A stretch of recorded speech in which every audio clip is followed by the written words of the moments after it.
Hi, everybody. This is Dawn Mitchell, and welcome to Dawn of Sports. We have an awesome guest that you have to keep your eye on today. If you saw him on Unscripted with me last season, he has even more to tell you now. We have tennis star Max Exsted. He is a native of Savage, Minnesota. Now he's all over the world. He's a global guy, but we're going to find out his latest successes coming up.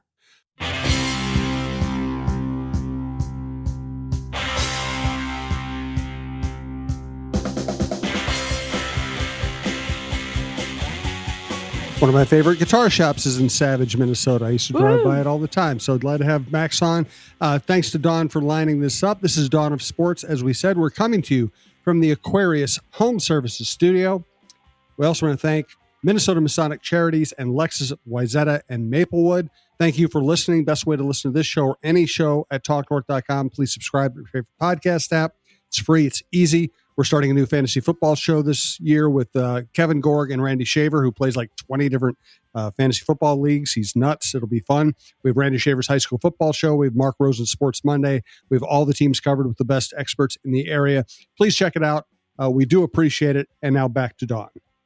All right. Thanks, Jim. Well, without further ado, I want to introduce all of you listening to Max Exsted. If you don't already know who he is, an 18-year-old sensation in the world of tennis. And Max, thank you for joining us. And I want to say congratulations, because you and your doubles partner, Cooper, will make your pro Grand Slam debut at the U.S. Open men's doubles in New York City this month. I'm just thrilled for you. How are you? And congratulations. Thank you so much. Yeah, I'm doing well.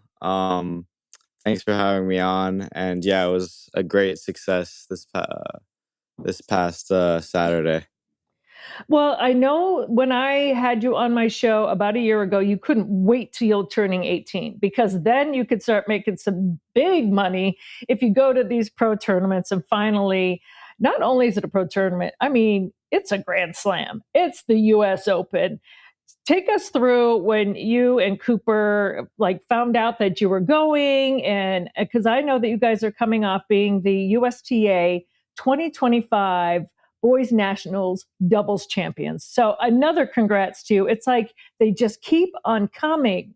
That's so awesome. How was that when you found out, wow, now we're going to New York?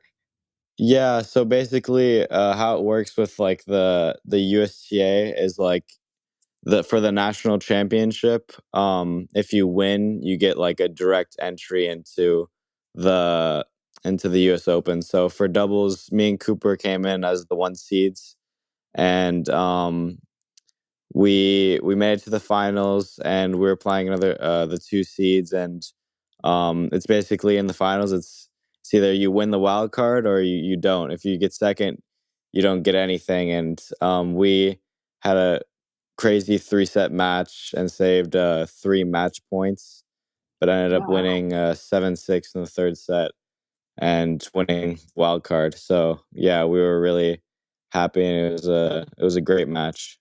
Oh my goodness. You kind of rise to the challenge, both of you, when it's like a win or go home situation, right? Yeah, for sure. It was definitely a win or go home situation, and we got it done. Now, I always mispronounce Cooper's last name. I call him Westendik. Is that right? Or is it Westendik? I want to give him his props. It's pronounced Westendik. Westendik. Okay, great. So Cooper, if you're listening, that is amazing. I know you guys have been playing together for a while too. So it's just incredible. Have you ever gone to see the U.S. Open as a fan, or what's your love in terms of the U.S. Open? Obviously, it's on your bucket list, I'm sure, to do as a professional. But did you go as a fan at all when you were younger? Yeah, I went, I think, back in 2019 with my dad and my sister, for her birthday. I think I was only there, or no, I was there twice as a fan before. But Wow. the past 2 years I played in the juniors, but to play the pro, it's going to be a lot different, and it's going to be really exciting. This is what you've worked for, though, right, Max? Yeah, for sure. Oh my it's a dream goodness. come true. Absolutely a dream come true. Now, for those listening and may not know, Max, and you had a different partner for the two different when you won back-to-back Australian Open juniors doubles champions, right? So you had Cooper and you also had Jan Kumstat, and which is difficult in 2024 to win with Cooper, and then to come back with a different partner in 2025 to win the Australian Open juniors is just phenomenal. What does it take, like mindset wise, to do it with two different partners? You really have to kind of get into the flow. Yeah, I mean, I think it's just kind of like trying to get to know your partner and like how to like be a teammate, I guess, because everybody's different Yeah. and um and kind of work as a team and understand like how to, I guess, pump each other up and like um give each other positive energy and try your best and we were able to win those times. How did it improve you personally as a player to play with different partners? Yeah, I mean, I guess you learn about yourself, you learn about how other people like see the game, I guess, because it's a different mind and um you just you can learn like what you really like your partner, what their strengths are, what they like to do, and how you guys can like use strategies and yeah. Let me bring you all the way back to when you were younger. You're in Savage, you're in Minnesota, it's you have to play indoors half the year because it's snowing out or freezing. How did you first fall in love with the game of tennis and realize, "Oh, I'm pretty good at this?" Yeah, so I mean, my two older siblings played. My older sister Isabel and my older brother Alex. They both played tennis, and I was kind of always the little kid, like following them around. And I always had a love for sports since I was really, really young. Basketball, baseball. I played basketball until I was like 12. But yeah, I always had a love for sports, and I kind of like came to make a decision on like whether I'd play basketball or tennis, and I was a bit better at tennis, so made the decision a bit easier. So yeah, I mean, I always have loved the game, and What I want people at home listening to know is this has been a whirlwind for you since 2023, right? Because yes, you found out you love tennis, but I'm going to just read down just kind of how crazy I go like, oh my gosh, when did this guy sleep? But in 2023, May of 2023, you played in your first pro tournament in terms of juniors in Spain, right? You got your first ATP point, but that was 2023. And then you played in your first junior grand slam at Roland Garros, which amazing. And then junior Wimbledon, junior US Open. And then still that same year, you're part of Team USA to win bronze at the Junior Davis Cup in Spain. So that was just 2023, right? But yeah. 2023 blew up for you. What was that first year in that setting like for you? Were you like just kind of coming of age in the sport? Yeah. Yeah, 2023 was great. I mean, being able to go to the junior grand slams, and it's the same time as the pros, so you'll see like Djokovic walking around and Alcaraz and all those top guys. And it's really crazy just because it's like a normal thing now. Like I guess I've been playing for a couple years, and Right? I still like shocked to see them, but I see them kind of frequently. So yeah, I mean, in 2023, I had a lot of great successes. Like getting my first pro point was big, and then going to Spain as the Junior Davis Cup with a couple of my friends in the USGA, and we were able to get the bronze. Was a great accomplishment. So yeah. All right, let's take a quick break to take care of the business. More with Max and Dawn here in a second. We do want to thank longtime sponsor of the program and the network, Minnesota Masonic Charities. Thanks also to Lexus of Wayzata and Maplewood. Hey, Rosie here for Lexus of Wayzata and Lexus of Maplewood. If you're in the market for a new luxury vehicle, look no further than my good friend Charlie Swanson at Lexus. Whether you're on the west or the east side of the Twin Cities, they have got you covered with two great locations, Lexus of Wayzata and Lexus of Maplewood. Check out the all-new Lexus TX, a spacious SUV with 3 rows of seating and plenty of room for all your gear. Head over to lexusofwayzata.com or lexusofmaplewood.com for details and to find your next ride today. All right, Don, take it away. All right. Well, we were just talking about that powerhouse year of 2023. And then, like I mentioned before, it continued in 2024, right, with your Australian Open and all of that. And people may not know, like you had mentioned just before we went to break about, all these big names that, Djokovic, that you just kind of like see kind of walking around. And at first you're like, whoa. And then you're like, yeah, hey, like no big deal, NBG, I see you over there. But when you practice and you train with Rafa Nadal, when you're with Rafa, like really everything is normal then after that, isn't it? What was that first meeting and the first time you met him?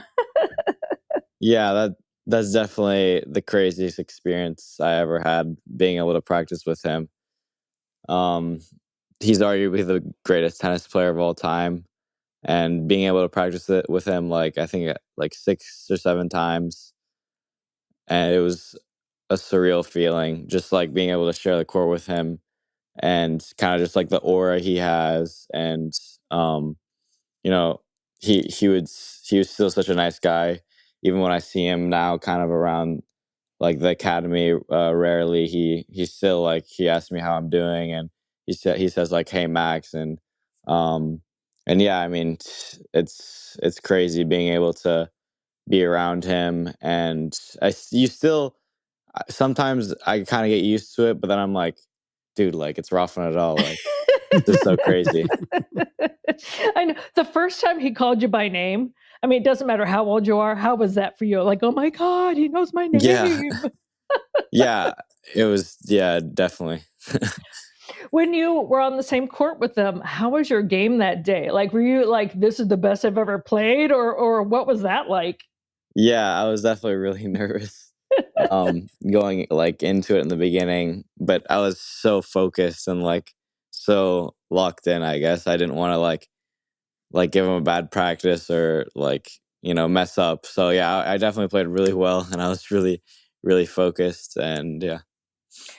What was maybe the best thing so far that you have learned training at his academy? Like, how has that changed your game? Is it mentally, physically? What is it?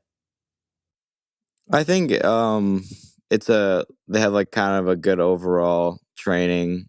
Likewise, I think I've improved um physically, getting in the gym, tennis wise, like technically they've helped me, and also mentally, like the coaches that help you kind of like deal with the mindset, because being out there, especially in singles, doubles is a bit easier, you have a friend out there, but singles is kind of like it's just you versus the other guy. It's tough, you can get like lonely out there, you can get frustrated with yourself, and you have to find ways to like deal with that, and yeah, I think I've made improvements in a lot of areas, but yeah. When you're on the court and you're like in a moment where you need to settle down, right? Do you like talk to yourself in the third person? Like what are like maybe a technique that you use that helps you? Like, come on, Max, or focus in, Max, or is it something different? Like, what do you do to ground yourself? Yeah, you kind of just try to take some time, take some deep breaths. I have like some cues about my game. Maybe I'll write down before the match, like move my feet, or like kind of get my chest through the ball, and like my weight transfer, or something like a cue to get me to like the next point, because um tennis is about like making mistakes. You're not going to go a full match without making mistakes. Everybody's going to miss, but it's about like the in between the points and getting yourself in the right mindset, like for the next point. So, what does your life look like now? I think the last time we talked, you're about to jet off to Mallorca. You're looking for a place to stay. Sometimes you're in Florida. Right now, you're home for a short visit in Minnesota. But what is your life like right now? Um, right now, Yeah, upcoming, yeah. I'm gonna be in the U.S. up until the U.S. Open. I'm gonna go train with my doubles partner Cooper and in Texas. Leaving there on Friday, but yeah, these couple of days I'm kind of taking like a rest, and came back home and kind of resetting, but then gonna gear up and get ready for the U.S. Open. How do you rest? What do you do in Minnesota? Do you make sure to hit the lakes? Is there a certain restaurant you go to? Like, what are your spots you have to hit, and how do you chill out Hmm. here in Minnesota? Um, I think just spending time with family. Traveling so much, you don't get to see them that often, and yeah, spending time with family. Um, Watching some movies with the family, and yeah, just chilling out. Yeah, so mostly like relaxing, like laying Yeah, low, right? I yeah. think when we had talked last, you were like, "Well, I was only here for a little bit, and then I jet here," and people may not realize just how isolating sometimes tennis can be because I mean, like you said, when you have Cooper is your partner, it's great, even on the court, or you even know that he's going to be there with you. But if a lot of like just singles men's tennis, you're traveling the world many times by yourself. If you don't have a family member going with you, you're on planes by yourself. You're in sometimes in your own head for training. How is that? How do you combat that and make sure that you balance a little bit of social so it's not so isolating? Yeah, I mean, um, definitely a lot of the tournaments I have a coach with me, which helps, and also, um, there's the same people kind of play all the same tournaments, you know. It's always the same group of players, so you kind of get to know all the players and become friends with them, and that helps. And always just trying to keep it fun and enjoy it, because it's a long journey, but if you kind of lose love for the game, then it's not going to be easy to make it to the top. And reminding yourself like why you started, and um, yeah, like I just started as a young kid, playing the sport because I loved it, you know? Yeah. So Max, you moved to Florida to work with some elite coaches. What's the dynamic like when you choose a coach, and are they hard on you? Are they constantly pushing you, or is it more of a collaboration? I guess you could say it's like depending on the coach. Some coaches are more hard on you. Some coaches want to let you like figure it out a little bit more. But definitely they push you to be like the best version of yourself, and um try to maximize your potential.